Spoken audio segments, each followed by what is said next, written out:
Hi, everyone. Welcome to Feeding the Future, Lactation Access in the Palmetto State.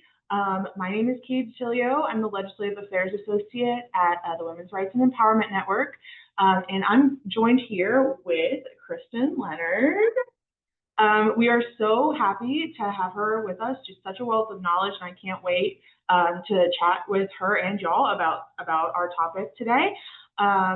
So let's jump in. Let's get started. I'm gonna turn off our little camera here, and then we're gonna get rolling. Okay, here we go. So just a couple housekeeping things. This webinar is being recorded. Chat can only be used by co-hosts to share important links, contact information, so on and so forth. Audience members, you can submit questions. There should be, there is a Q&A button at the bottom of your screen, so we can answer them at the end of the webinar. Live captions are available. You can use the icon to enable them in that control panel. And hold on one second. And then we're going to go, there we go. Aisha Jones is in the chat. She's our engagement and partnership associate. And she'll be dropping links in the chat as we go on. So if you're having any trouble, feel free to message her directly. All right. This is me. This is me. As I said, I'm Ren's Legislative Affairs Associate. I focus on our policy development and legislative analysis. I'm really, I love my job. I'm excited to be here. And next, Kristyn, how would you tell us a little bit about yourself? Yep, just kidding. Oh, I don't have to wave, the camera's not on. Yeah. My name is Kristyn Leonard. I am an international board certified lactation consultant and certified lactation counselor. Those are all those fancy letters at the end of my name there. I have a private practice here in Columbia Lactation Care, that I have run since 2015, so 10 years now. Next month will be the official 10 years of my business here. I've got 4 kids, and yeah, I'm super passionate about access to care. That's my big jam. We have had laws since 2010, so before I even started, saying that lactation is supposed to be covered with zero out of pocket. I have 4 kids. They're freaking expensive. Sure. I get that, and so I'm super passionate about, like, how do we make these insurance companies comply with the law that's not new? Right. Thank you so much for being here. I'm so excited to share all this good info with our group here. So now I will click on to the next slide after you've introduced yourself. So a few things we are going to go through. What is lactation access and why does it matter? So we're going to run through some definitions and just get us at the same spot at the table, and then we'll go a little deeper with our South Carolina snapshot. So what's going on in the state right now? We're going to do our spotlight on Senate Bill 42, and then we're going to talk about how you can help and do resources and Q&A if there's any questions that pop up. So what is lactation access and why does it matter? Great. So what do we mean when we say lactation support access? Availability and affordability of services, resources, and the expertise. So that's access to education, counseling, workplace support, insurance coverage, skilled professionals like Kristyn. Kristyn, any context, new stuff to add? No, I mean, I think that those are all really great definitions and kind of hit that high level bullet point there. And some of these things we can access in a lot of places, the education and counseling can come from a lot of different places, and some things aren't directly related to my job, like that workplace support, but are critical in establishing and maintaining a breastfeeding relationship. If you are not in a work position that allows you to pump, you're going to have some problems. Right. Yeah. So when we're thinking about lactation support access, we're thinking about all these pieces. It's not just like one specific thing. Everyone needs access to all of this stuff in order to get what they need. Yeah. Great. And so we're going to run through some definitions.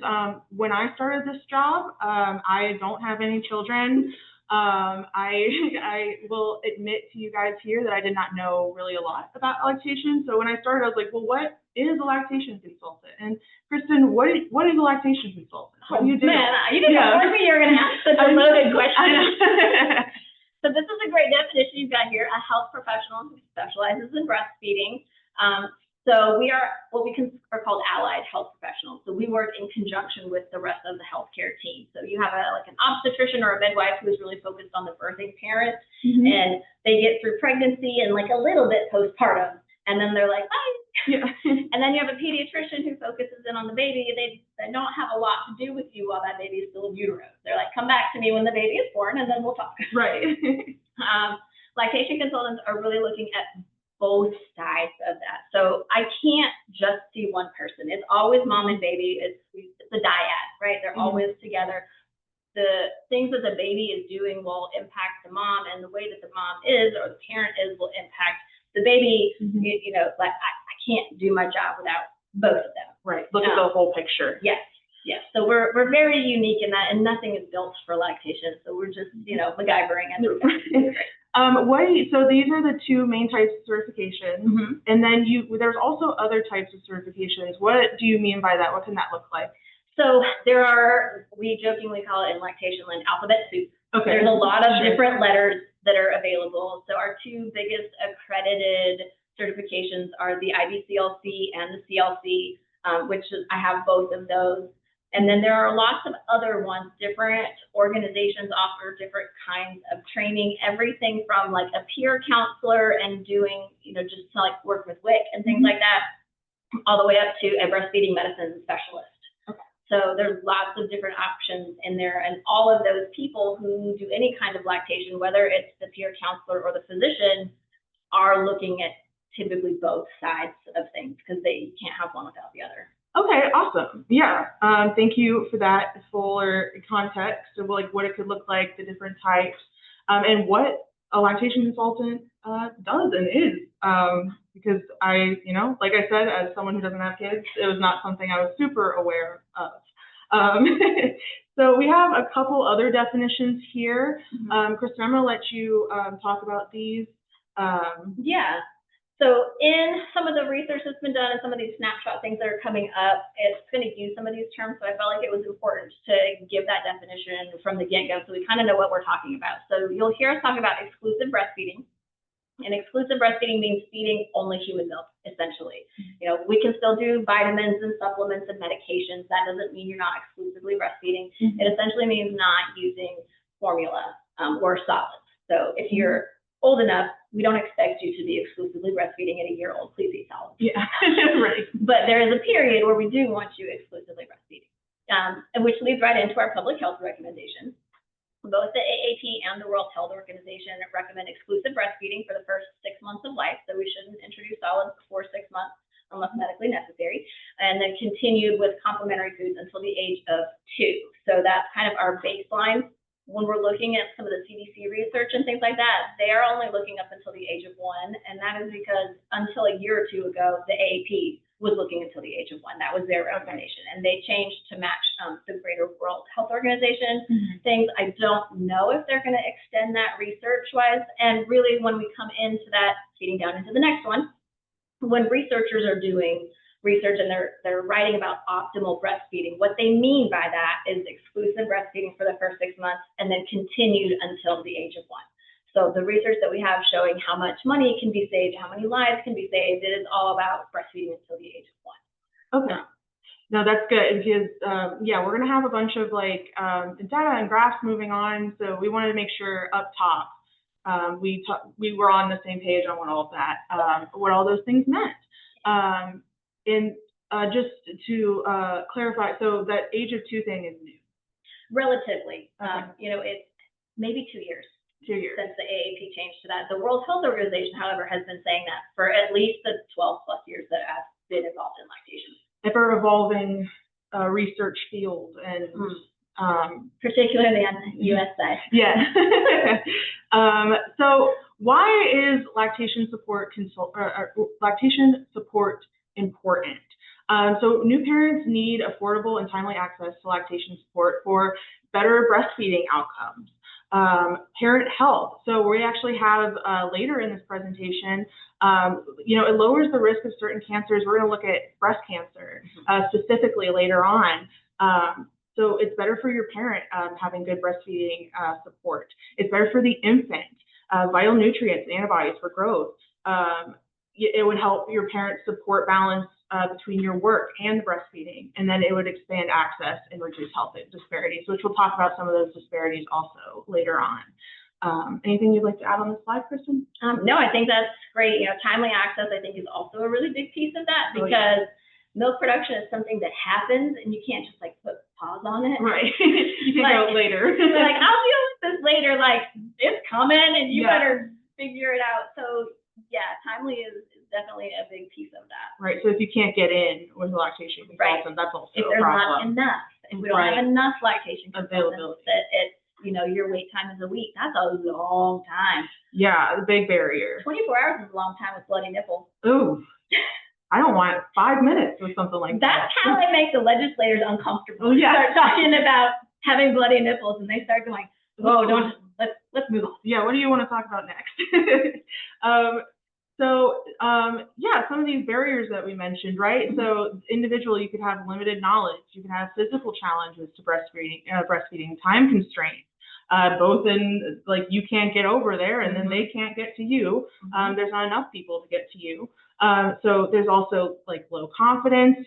I imagine, and again, I can't say this enough, I don't have kids, but I have been around people who do, and I can't imagine like trying to navigate something new when you're also like had a baby like 8 hours ago, and like trying to like, it's like, I don't know what I'm doing. So like low confidence. It's like you're drowning, and then someone says, "And here's a baby." I think there's like a Jim Gaffigan stick about that.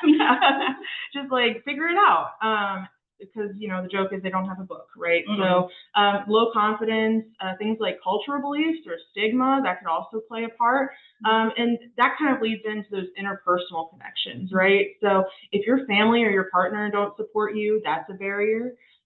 If your partner has an attitude towards breastfeeding, a big societal piece on that we're going to talk about later. And then structural. So like Kristyn mentioned, if there's not enough providers for lactation consulting, that's like an access issue. If you have an unsupportive workplace, if you have inadequate healthcare practices, and then just also lack of awareness of breastfeeding rights. I don't need to breastfeed, but I need to be aware about what's going on with something like that, right? In South Carolina, you are legally allowed to breastfeed anywhere that you are legally allowed to be. And you don't have to have a cover, and it's not any kind of public indecency. That's good. That's good to know, because I didn't know that. That took, that was another legislative thing many, many years ago by the South Carolina Breastfeeding Coalition. That's awesome. That's great. But that doesn't stop some of these societal. Right. It does not change the cultural perspective. Right. Yeah. Just, we've all seen and heard about, it's like the stigma with breastfeeding in public, which is absolutely a barrier to getting care. If we feel shame around something like that, it's a barrier for sure. Yeah. Anything you'd like to add here? No, I think it's good. All right. Moving along. So let's look now. We're going to look at South Carolina and where we're all sort of at with data-wise on this one. So the first one we're going to point out here is 76% of families who start breastfeeding don't reach the 6-month exclusive breastfeeding goal. So this is about 34,871 babies in our state who are not meeting our 6-month goal. Kristyn, you want to talk about some of this data here? Yeah, so this is a little graph that I made. I did make it a year or two ago, and I updated a different one recently. It made it a nice round 35,000. Oh, ooh. Yeah. So that a number, so just to kind of give some context, that 56,000, 57,000 number I took 5 years of birth data from birth certificates of how many births we had in the state, and then averaged that out to kind of get like a rough average. And then the CDC collects data every year about breastfeeding rates. We collect on our birth certificates, breastfeeding initiation. So is someone breastfeeding in the hospital? I don't remember or know exactly how the CDC gets their data, but I trust them because they're the CDC. They're the CDC. They got the data. Yeah. So according to, they release these report cards every, I want to say every 2 years, but I haven't seen the 24 one yet. So it might take them, might be a little lag there. But there should be a new one coming, because typically every 2 years they release this data. So ever breastfed means at any time, whether it was one latch or one bottle, or they ever got any breast milk. If it ever happened. If it ever happened. Okay. And our rate, I think the next slide has the percentages, but it's 80 some odd percentage. So that's your 45,000. And then you see those purple and green lines there. The government has what's called Healthy People public health objectives. So we have Healthy People 2020. 2020 has come and gone, and now we have Healthy People 2030. So that purple line is the Healthy People 2030 goal. So that's where we should be. The green line is where we actually are. Well, that looks like we have a lot of work to do. There's a large gap there. So if you look at that line from the end of the blue to the end of the green, like those are the families that wanted to breastfeed. They started, but come 6 months, they're not exclusively breastfeeding. And you see even on the next chart, some of them aren't breastfeeding at all anymore.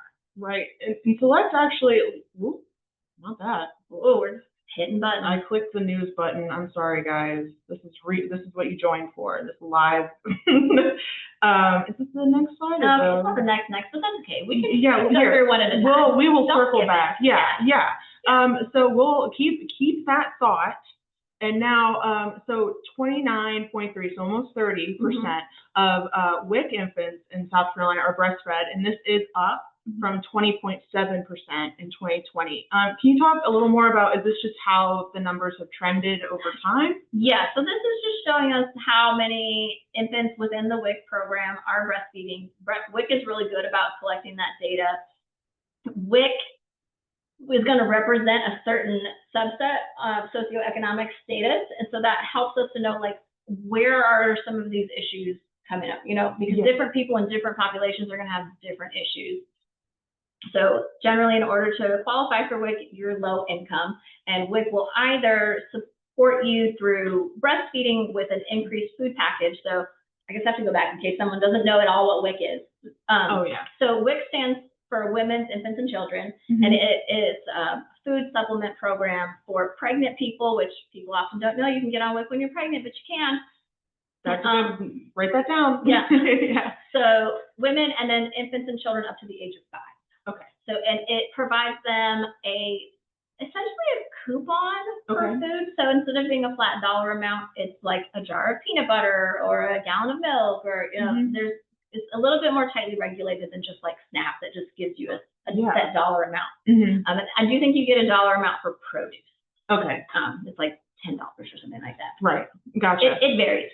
So they'll give you things for yourself as the woman. They'll give you things for your infant. And if your infant is under 6 months, and you're breastfeeding, that looks like a little bit extra for you, because it takes some calories to breastfeed. Sure. And then 6 months and over, there's some of those extra solids for the infant. It also is a very large part of our formula subsidies. Okay. So if someone is formula feeding, which there's your other 70%, right? They're accessing WIC in order to access that supplemented formula. Okay, gotcha. All right. So we wish that the rates were higher. They do have some really great programs within WIC. They've got breastfeeding peer counselors, whereas other women who have participated in WIC and who have breastfed their children that are getting some extra training and things like that, and they can go in and do they really are just peer support. Right. You have their cell phone number, and they call you, text you, whatever. And then if you need higher level support, they can pass you on. So WIC also employs IBCLCs. Not enough. Yeah. There's not enough. I wish I knew the exact number, but it's low. Like the number of IBCLCs for the state that we have within WIC is very low. So like all around, it sounds like we have a lactation consultant shortage, like statewide, private. But we need for sure. Absolutely. Like we could definitely support more lactation consultants. It definitely sounds like it. So that was great. So these are our WIC babies, and where we're at, we would like that number to be higher for sure, but they are at least having some access to some programs that are supporting them. And now, so we're still on WIC. So this is 37.5 I said that weird. Yeah. Are fully breastfed. So this is kind of what you were talking about. Yes. earlier. So this is a breakdown of that 30%. So if you look at that 30% that are breastfeeding, of that small portion, only 34% are fully breastfeeding. Okay. And I'm not a mathematician, so I don't know what that actually is. Yeah. Take 100 and then you've got 20 and then 4%. Right. We'd have to do like a proportion. Make sure. Yeah. Sounds smarter than me. So yeah, again, just to show how much supplementing is really happening and how hard this really is to meet that exclusive breastfeeding goal. Number, yeah. Because it looks like in more cases than in each one, we're getting partially. Yep. And then, so this is a really cool, this is what we were talking about earlier. Yes. Going back to our healthy people metrics. Yeah. So you know what? You're our guy. What do we got going on? Okay. So when I made this, we were in that crossover between 2020 and 2030. So you've got the blue lines, which are 2020 objectives. So that's where we should be in healthy people 2020. And then you've got your red lines, which is the U.S. overall in that most recent CDC breastfeeding report card. So you can see our ever breastfed, our breastfeeding initiation, our goal was 81.9, and we got to 83.2. We did it! Yay. We're so excited. That is nationally. As a state, we are green. Yeah. So we only got to 80.6, so close. This is any type of breastfeeding. Any type of breastfeeding. So whether it's like one bottle of pumped milk or one latch of the breast, anything. That is anything. And so then we move on to up to 6 months. So back in the day, back in 2020, we were those 2020 goals were also looking at any breastfeeding in 6 months. So that goal was 60%. At the national level, we got to 55. At the state level, we got to 46. So that's why these are a little bit out of order because I put them in order of the healthy people goal. Sure. But so then the next one was any breastfeeding at 12 months. So, and that's like I mentioned, that's our research number. That's the number where we know like, we get because a lot of breastfeeding benefits are what we call dose dependent. So you're going to get some benefit you'll get some benefit for any period. We always tell parents like every drop counts. Like every drop that you give a baby is going to be helpful. It's going to help build their immune system and all these other wonderful things. And the same thing for the parent. With every 12 months of breastfeeding, we see that rate of breast cancer go down. That risk, so that risk of breast cancer go down. So if you have one kid and you get 12 months, but if you have 2 kids and you get 24, so things start to add up. Yeah. Okay. So we had their goal of 34%. We met that 35%, except at the state level, we were only at 26%. So we decided to get real ambitious. Right. And now in 2030, we're like, actually, we want 54%. So we're going to have to almost double, we're going to have to double this to get to the 2030. Okay. Yeah. So, and that's a good bit. Yeah. Then with 2020, we looked at exclusive breastfeeding for the first 3 months. So again, you've got the 2020 objective, you've got that 22 national, which is pretty darn close. So they're like, you know what, let's stop worrying about this one. We did okay there. And then you see the exclusive breastfeeding down to 6 months. Oh no. And suddenly, again, our goal was 25%. State nationally came pretty darn close. So they were like, good enough. Now we're gonna up it. But at the state level, you see we only had 19% still exclusively breastfeeding at 6 months. And our goal, again, is more than double for that 2030 rate. So we're losing as we go down this graph. Okay. But look also, exclusive breastfeeding 6 months, you're at 19%. But if you pop back to any breastfeeding, we're at 46. Any breastfeeding 6 months. So that group of people that are also breastfeeding and formula feeding, they're combination feeding. Right. Okay. So at 6 months, we've got 54% of babies exclusively formula fed, if you go the other direction. And then you've got, 26-ish% combo feeding, and then only 20% meeting that public health metric. Okay. This is good, Dad. I like seeing where we want to go next to it. I think that puts in context and how makes much. us go, oh no. Yeah, we have a lot of work to do. So let's look, and then this is getting into some of that disparity data. We want to shout out a partner here. Yes. So this is Breastfeeding Equality South Carolina. We got their data. Breastfeeding equity. Equity. What did I say? Equality. Oh no. Breastfeeding equity. I'm so sorry. And I should actually put their website up in there, which is great. So good info. So we have the different racial demographics listed here, and you can see some of the disparities that are happening just amongst these groups. It's not equal at all. Right. Anything you want to add? No, this is going to come, I believe, and Tisha, I saw is in there, so she can shout out yeah. If I get something wrong, correct me. Yeah. But this is from that same cohort of data that created that CDC 2022 rate. You know, there's always a little bit of lag time collecting data and then analyzing it, publishing it. And so it's that same set of births, you would say.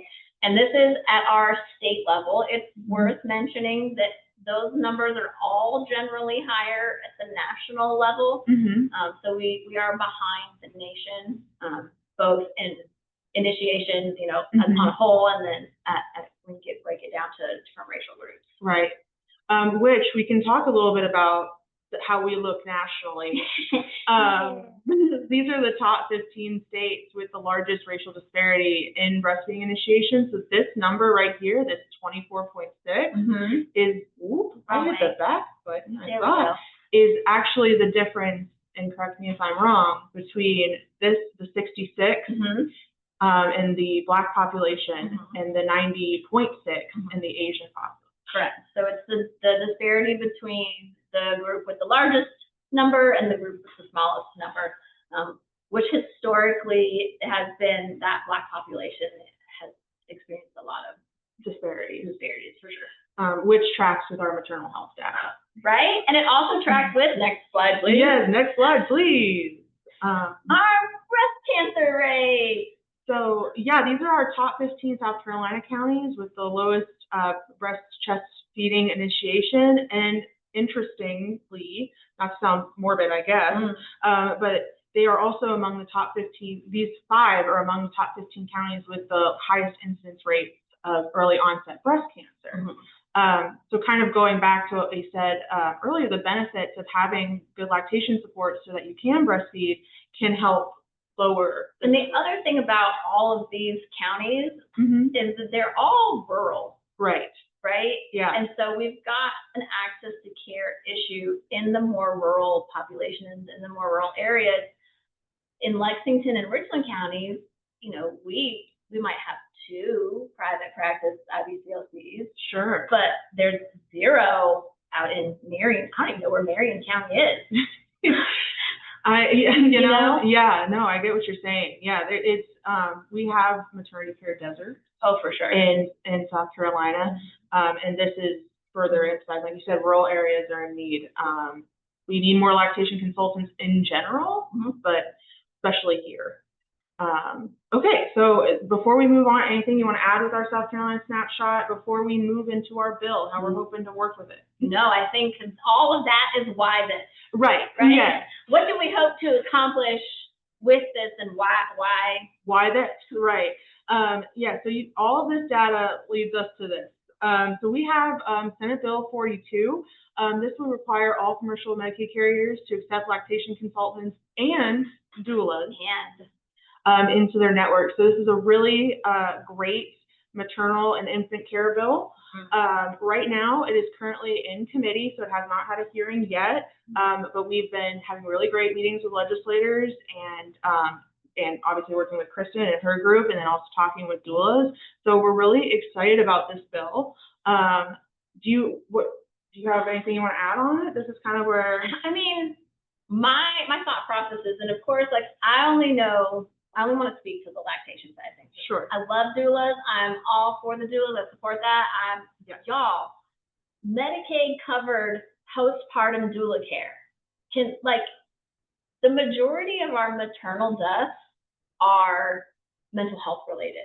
And if the population as a whole, if everybody could have access to someone like a doula who really knew them and was checking in with them and could catch them before something got really bad and be like, no, you know what, this is not great. You definitely need to go to the ER. Yeah. Like, right. You know, or some of those blood pressure concerns. We have postpartum eclampsia, and moms always put themselves the last, right? Yeah. They're like, it's fine. I don't want to go to the hospital. I'm going to get separated from my baby, which is going to impact my breastfeeding and all these things. But girl, if your blood pressure is through the roof, yeah, and you're seeing stars, it's time to go. Right, right. And getting all this covered with right. Absolutely right. help with that. So all that said, on the lactation side of things, what I feel like this is the little stone that's going to start rolling and help get things bigger and bigger, because we do need more lactation consultants, but there's a time and a financial investment that is required to get to the other side of that, and people are hesitant to make that leap when they don't know if they can get a job. So I am not a nurse. A lot of lactation consultants are a nurse, and in the Columbia area, at least, it's essentially more or less impossible to get a job in like a hospital setting as a lactation consultant if you're not a nurse. They want that RN credential. So some of the pediatric practices have not held that requirement. It's not a legal requirement or anything. It's just the policies that the hospitals have chosen. Sure. So it's harder as a non-RN to get that certification and then to get a job, right? Right. So are we going to invest in this time? But having this bill would allow for community-based, so essentially private practice people like myself, to be able to still work with insurance. So then you can go like, okay, I could actually make some money. So now I feel like I can invest in my education and getting to that point, because I know there's going to be a job on the other side of it. Right. We don't have enough now, but the bill will help us get more. Right, because it'll give more support to those wanting to be in that profession. Right. We're really, really excited about this bill, and we're going to keep working on it. We're going to keep you updated on it. Anytime there's a hearing, you'll hear from us about it. And obviously, we have our Act Now page where you can let your legislators know, or let the committee know directly that you're really excited about this bill and you'd love to see it move forward. You know what I forgot to mention at the very beginning of all of this? It's National Breastfeeding Month. It's National Breastfeeding Month. Happy National Breastfeeding Month. It's National Breastfeeding Month, and it is South Carolina Breastfeeding Month. Because we have a proclamation from the governor. We do. That's why we're doing this. Yes. We were just so excited about the rest of the work that are. Yeah. I do think we have a question too. Should we jump to that before we jump to the next slide? Yeah. Let me see where it is. I was going to say, I have it pulled up, Katie, if you want me to read it. It's from Kenita. Yep. Go ahead. Oops, sorry. I'm sorry. Kenita's question is, what is the cost to become a lactation specialist? Are there any resources and/or financial assistance for anyone that is interested? That's a great question. Great question. Yes. So it's one with a kind of complicated answer. It depends. Right. Essentially, to get to, let's say where I am, to get to an IBCLC, you're looking at 14 college classes as an international certification. It's not a degree because that doesn't really translate across borders, but there are college classes that you have to do, and that can range in cost because, higher education. Right. There are some good options for kind of keeping that affordable. And I mean, you can probably text me. And then you're looking at taking lactation education hours. So there's 90 hours or 95 hours now of lactation specific education you have to do. Of course, that also comes with a cost. I would put that $800 to $1,000 depending on the program that you choose. Okay. And then you're going to have to get clinical hours. So, and that is depending again on the pathway that you choose, anywhere from 300 to 1,000 clinical hours. So I did the pathway that requires 1,000. I have interns in my office. I've had some that do the 500-hour route. I'm supporting 1,000-hour route in my office with my newest intern. Okay. And there's a complicated backstory to that. But yes, it can be done. And yes, there are different scholarships. They're a little bit harder to get to, but there are definitely different scholarships for different types of certifications. Like I said, there's that alphabet soup So some of the different things will have different types of scholarships and things available. It will see the certifying organization, the International Board of Lactation Consultant Examiners, also has a scholarship, and I believe it's mostly for underserved populations. So yeah, I don't know all of the requirements, but yes, things do exist out there. So definitely Google and search into that.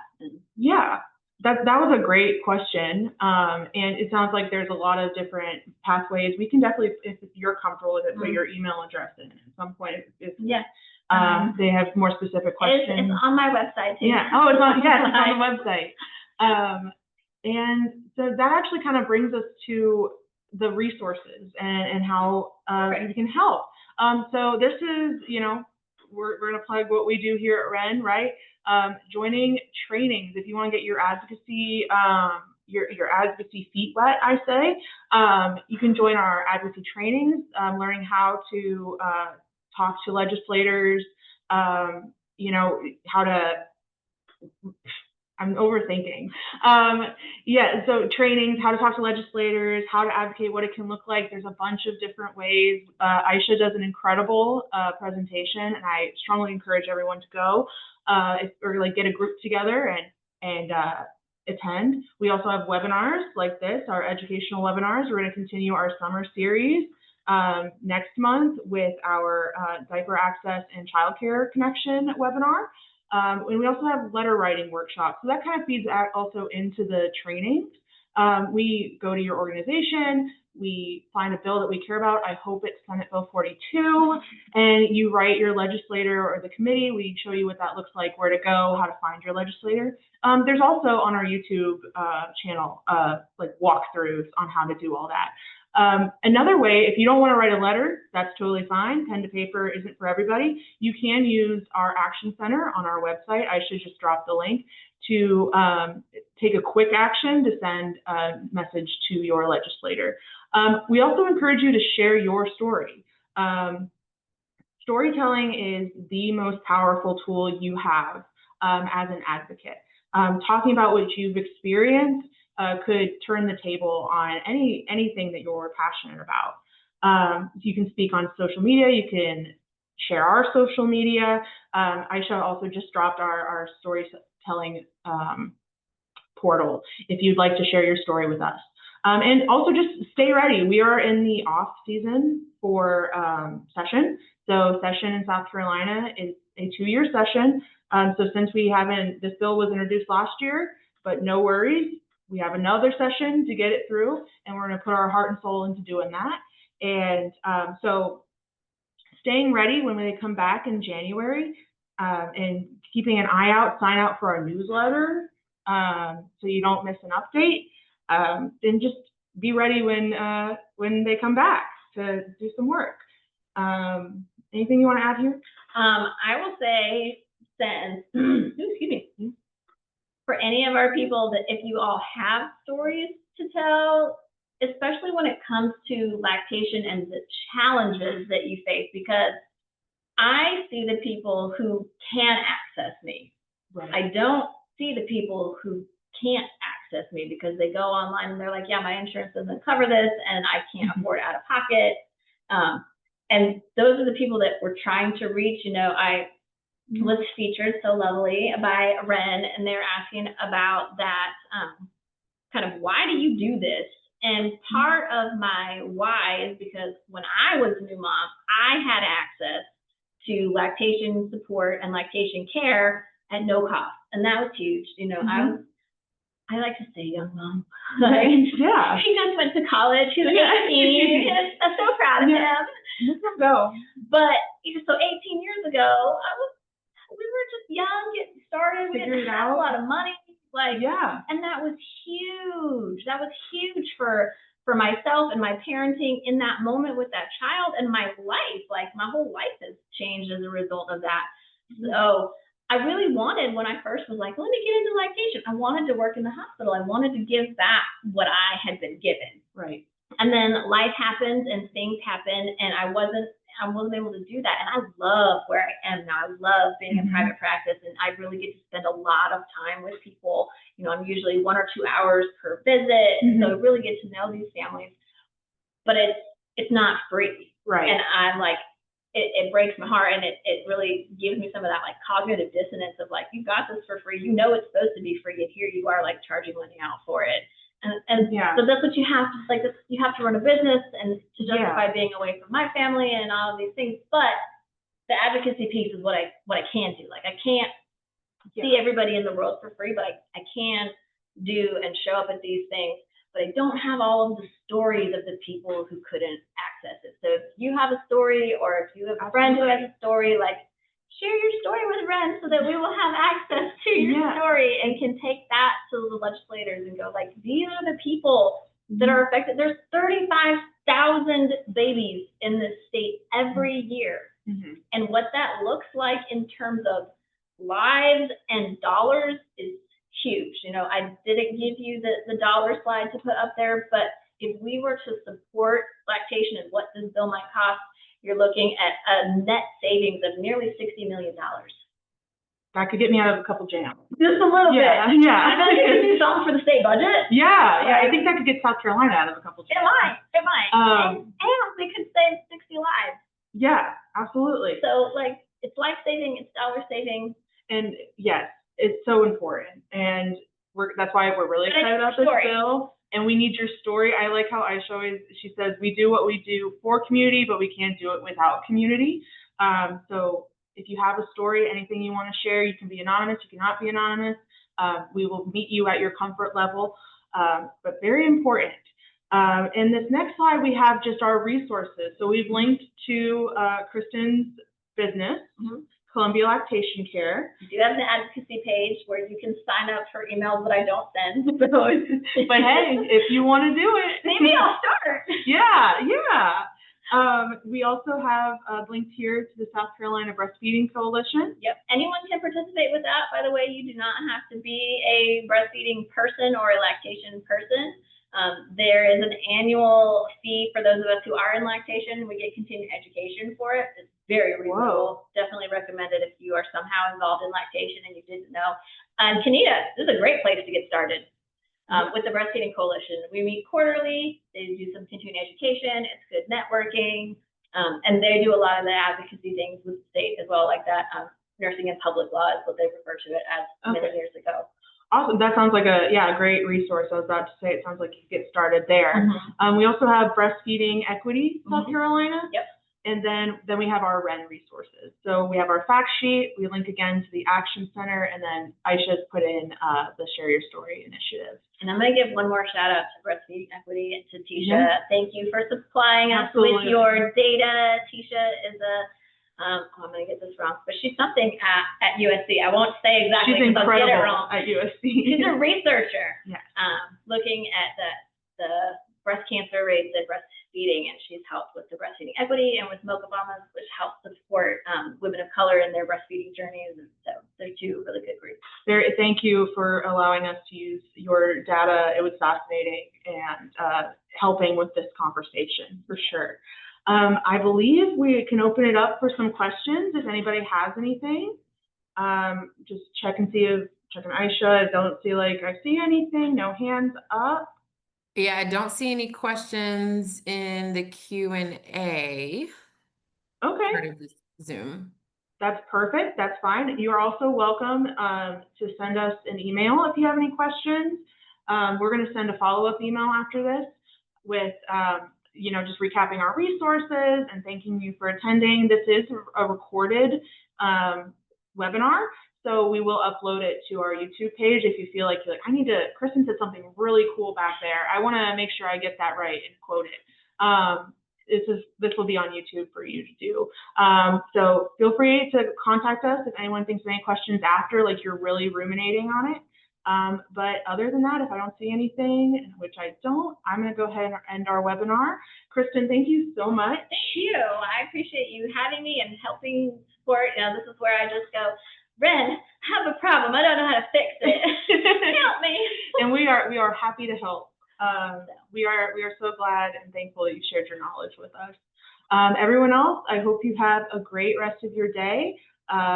We are so glad you're here, and we'll catch you later. Thank you. All right, hold on. This is the worst part. All right, now goodbye, everybody.